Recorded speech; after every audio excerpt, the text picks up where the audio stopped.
Okay, so here's some real easy stuff here. There's really nothing more to say. It's really the same thing. There's no difference. We brought that in. We built an empire.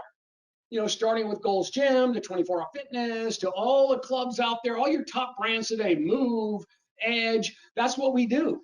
You know, it's all the same protocols for everybody we're working with, right?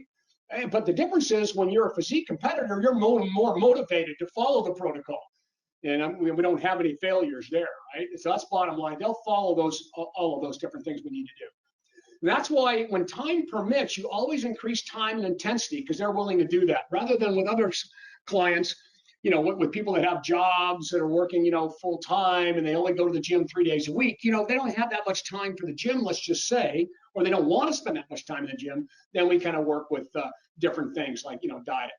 But bodybuilders will they will increase the workload. That's always the easiest part. And then, of course, along with, you know, the supplements to help support lean body mass.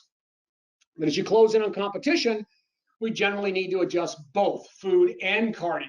All right. So this is kind of a little summary here. That includes multiple sessions. So they might do interval training and then 3 days low, 1 day high of diet planning. And I put an example in here for you. So low days.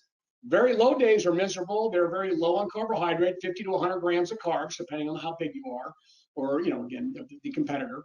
And then about 1,000 calories lower than the high day. And that'll, of course, depend on size. So let's take a look at an example here. So we built this out many, many years ago. And of course, it's still the same thing that almost everybody uses. I can put an example here. Let's say you're starting out at 13% body fat, which is very common for an off-season athlete. Caloric intake is 4,000 to support a 200-pounder, 13% body fat that's working out regularly.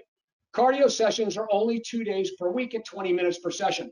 In the off season, we had all bodybuilders go down to that, right? So their body would just rev up when we started adding cardio. So that was sort of an off-season amount just to maintain cardiovascular health, right? And be able to, you know, just keep them moving. Okay, so it's 16 weeks out for your competition. If you take a look up here, you'll see if they're starting out at 4 days, 20 minutes, the cardio workout here. They're eating, let me get my glasses on here. Let me get a little closer. It's a little small for me. Okay, so at 3250, we drop them from 4,000 to 3250. Okay, doing 4 days a week. So we jump them 4 days a week, 20 minutes, medium intensity. On the 15th week, we're keeping, look at the body fat now. So we're measuring every 2 weeks, as you can see, right? Still there. They're still dropping.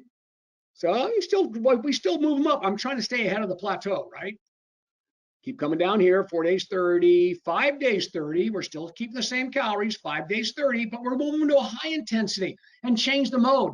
They'll go from a stair climber to a treadmill, running on a treadmill, you know, to a rowing machine, all types of things. We change the mode because that changes how many calories you burn. Changing a mode will actually shock the body into burning more calories. Now they're down to 9%. And you can see we're still keeping the calories the same because we're doing all this over here. And I want to keep the calories the same as much as I can high to feed muscle, right?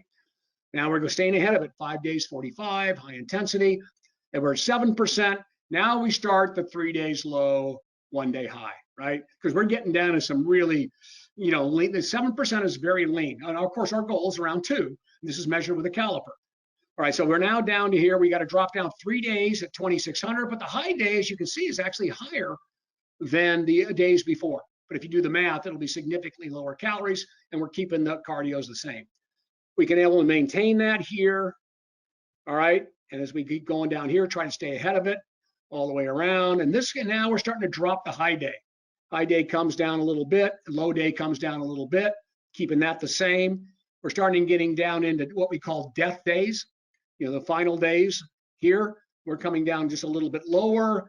And then finally, we're down here almost to the competition place here. We're now at 6 days, 45 minutes, including interval training, alternate training modes the whole time.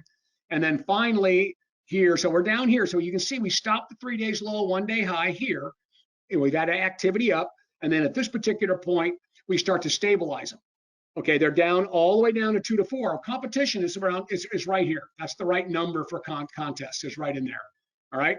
And again, this doesn't include fluids at this point because when you're doing calipers, it really doesn't measure fluids, as you can tell. That's what's against. It's just skin fold.